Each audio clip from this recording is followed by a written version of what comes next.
चुनाव आयोग ने तो निर्णय कर दिया, मगर मैं भी साहब थोड़ा ज्यादा सोचता हूं। तो मैंने सोचा सलाह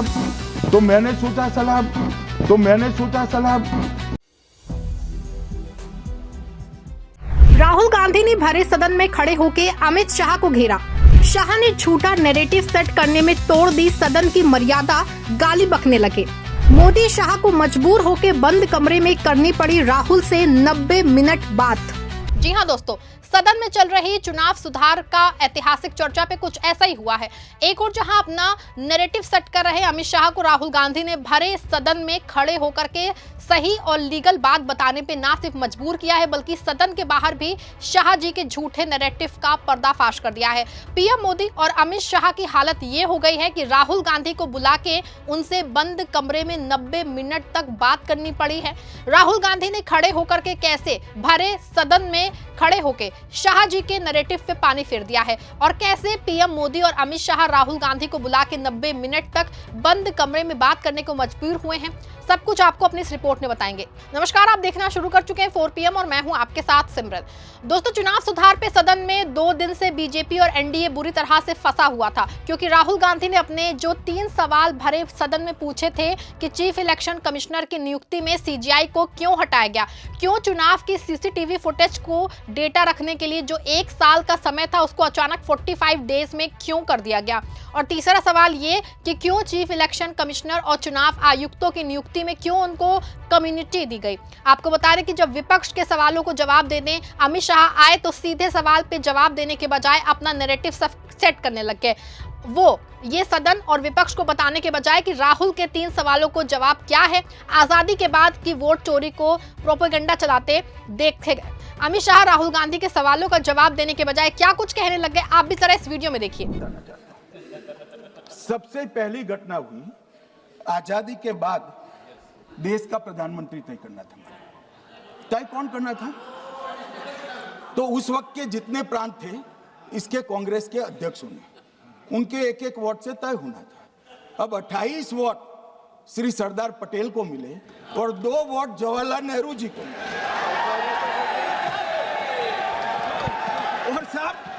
और साहब प्रधानमंत्री जवाहरलाल जी बने।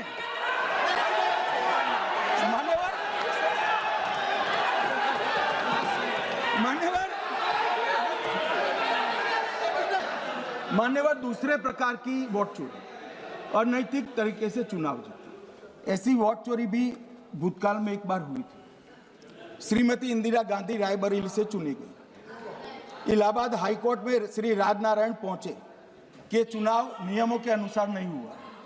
इलाहाबाद हाईकोर्ट ने ये तय कर दिया कि श्रीमती गांधी ने उचित तरीके से चुनाव नहीं जीता है, हम इसको रद्द कर देते। मान्यवर, ये भी वोट चोरी थी, बहुत बड़ी वोट चोरी थी। और उसके बाद में क्या हुआ? उसके बाद में वो वोट चोरी को ढकने के लिए संसद में कानून लाया कि प्रधानमंत्री के खिलाफ कोई केस ही नहीं हो सकता।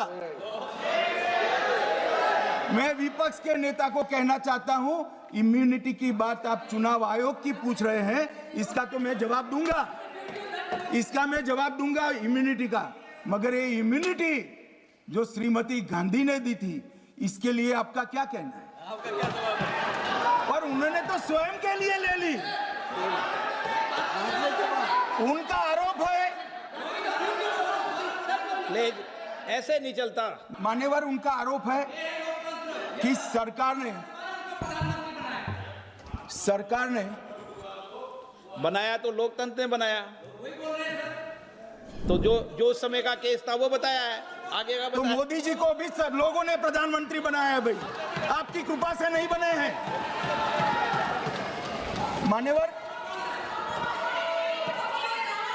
मान्यवर नो, प्लीज से मानित तरीका ठीक नहीं है आपका, 2-2 मिनट में उठना। मान्यवर, विपक्ष के नेता ने कहा कि आपने चुनाव आयुक्तों को इम्यूनिटी दी। इनका आरोप सत्य नहीं है, मैं इसकी बात बाद में करता हूं।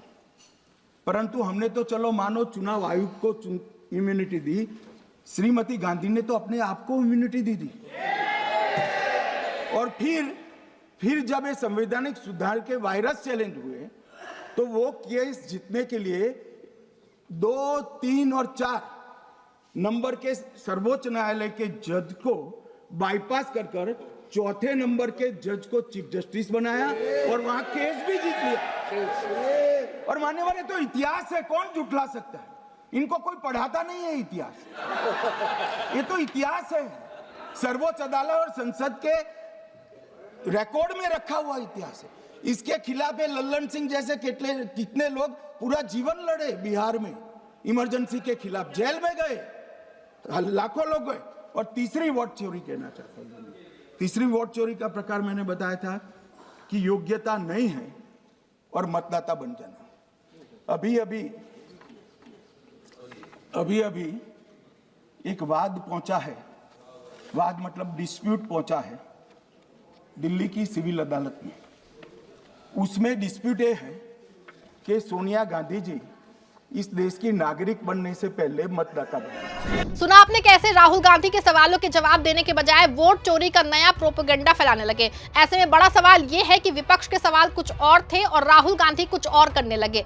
अमित शाह का मतलब जो था वो साफ था कि पंडित नेहरू से लेकर के इंदिरा गांधी और सोनिया गांधी को बेइज्जत करना था। बाद में ये बात अमित शाह ने खुद भी कबूली है कि अगर विपक्ष को वॉकआउट ही करना था तो जब मैंने राहुल के परिवार पे आरोप लगाया था तो उसके बाद में करने का मतलब ये है कि वो घुसपैठिए के सवाल पे भाग खड़े हुए, तो दाल में कुछ ना कुछ काला है। मतलब अमित शाह जी का ये कहना था कि वो चाहते थे कि जब उन्होंने वोट चोरी के अपने 3 तथ्य रखे तभी राहुल गांधी और विपक्ष को भाग जाना चाहिए था। लेकिन आपको बता दें कि राहुल गांधी इससे भी ना डरे, क्योंकि ये बात दुनिया जानती है कि भारत देश को बनाने में हमेशा से नेहरू खानदान का बड़ा योगदान रहा है और उनकी 3 पीढ़ियों ने आजादी से पहले और आजादी के बाद भी कुर्बानियां दी हैं।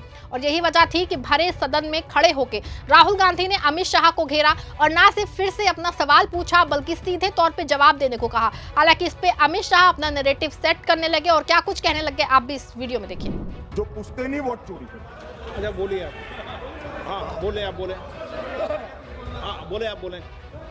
स्पीकर सर, मेरा कल एक सवाल था जो हिंदुस्तान के इतिहास में पहली बार डिसीजन लिया गया कि इलेक्शन कमीशन को, इलेक्शन कमिश्नर्स को फुल फुल इम्यूनिटी दी जाएगी। ठीक है, ये है ना, इसका जवाब इसका पीठ में खत्म नहीं किया सर। इसके पीछे जो थिंकिंग थी वो हमें सबसे पहले बताएं। मैं 30 साल से विधानसभा और संसद में जनप्रतिनिधि के रूप में चुनकर आता हूं। मुझे लंबा अनुभव है संसदीय प्रणाली का। विपक्ष के नेता महोदय कहते हैं कि पहले मेरी बात का आप जवाब दीजिए, मैं सुनना चाहता हूं। आपकी मुनसफी से संसद नहीं चलेगी, मेरे बोलने का क्रम मैं तय करूंगा, इस तरह से नहीं चलेगी संसद। मान्यवर, उनको धैर्य रखना चाहिए, उनको धैर्य रखना चाहिए मेरा जवाब सुनने का। इनकी एक बात का जवाब मैं दूंगा। देखा आपने कैसे राहुल गांधी के सवाल पे अमित शाह की सिट्टी पिट्टी गुम हो गई और सवाल से बचने के लिए वो अपना नैरेटिव सेट करने लगे। हालांकि सदन में खड़े होकर एक बार फिर से राहुल गांधी ने अमित शाह को चैलेंज किया और वो उनकी 3 प्रेस कॉन्फ्रेंस पे जवाब दें। पॉइंट्स रखे हैं, उसका जवाब नहीं दिया, एक एग्जाम्पल लेकर बोल रहे हैं, तो it is a completely defensive response. आपने उनका चेहरा तो देखा होगा।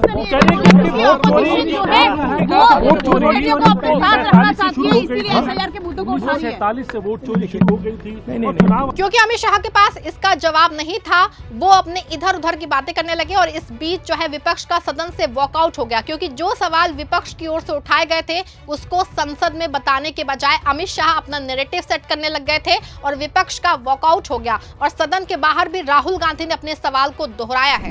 पॉइंट्स रखे हैं, उसका जवाब नहीं दिया, एक एग्जाम्पल लेकर बोल रहे हैं, तो it is a completely defensive response. आपने उनका चेहरा तो देखा होगा।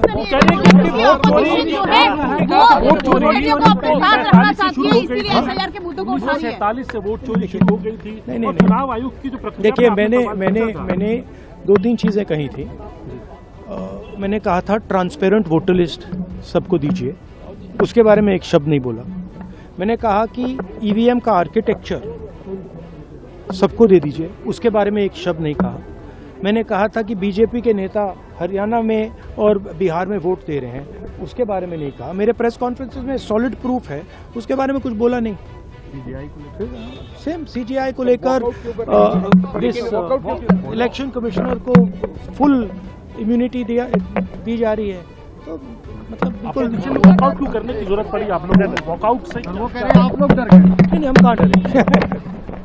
राहुल गांधी का सवाल अपनी जगह है, लेकिन दोस्तों ये बात भी सच है कि सवाल जो है वो राहुल गांधी के सवालों से ना सिर्फ विपक्ष बच रहा था, बल्कि अमित शाह सदन में ये तय करने आए कि कुछ ऐसा करना है कि सदन ना चलने पाए, वरना सीधे सीधे सवाल थे और सीधे सीधे जवाब होने थे। लेकिन बीजेपी विपक्ष के सवालों का जवाब देने में शायद विश्वास कम रखती है, क्योंकि पिछले दिनों जब राहुल गांधी ने ट्रंप मुद्दे पे जो है मोदी से सवाल किया था, तो मोदी ने सदन में ट्रंप का नाम नहीं ले सकते थे, और अब वही काम शायद कहीं ना कहीं अमित शाह भी करते दिख रहे, क्योंकि वो भी सवालों को उलझाने की कोशिश में थे। आपको बता दें कि एक और जहां सदन में एसआईआर को लेके इतना हंगामा हुआ, दूसरी ओर राहुल गांधी, पीएम मोदी और अमित शाह ने बंद कमरे में 90 मिनट तक बात की। आपको यहां बता दें कि बैठक में भाग लेने के लिए राहुल गांधी बुधवार को दोपहर में प्रधानमंत्री कार्यालय पहुंचे थे। मिली जानकारी के अनुसार बैठक बुधवार दोपहर 1:07 से हुई थी और जो तकरीबन जो है वो 2:30 बजे तक समाप्त हुई। मीडिया रिपोर्ट्स के हवाले से आई खबरों के अनुसार नए मुख्य सूचना आयुक्त के चयन को लेकर हुई है।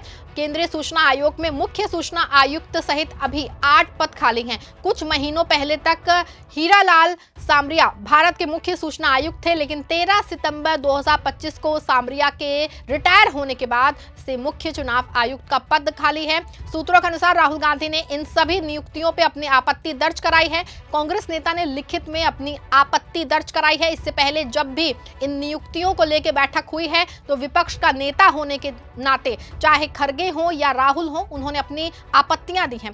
इस बारे में ऐसा ही हुआ है। पूरे मामले पे आप क्या सोचते हैं? आप जो भी सोचते हैं अपनी राय कमेंट में जरूर लिखिए। खबर को लाइक और शेयर करिएगा। धन्यवाद।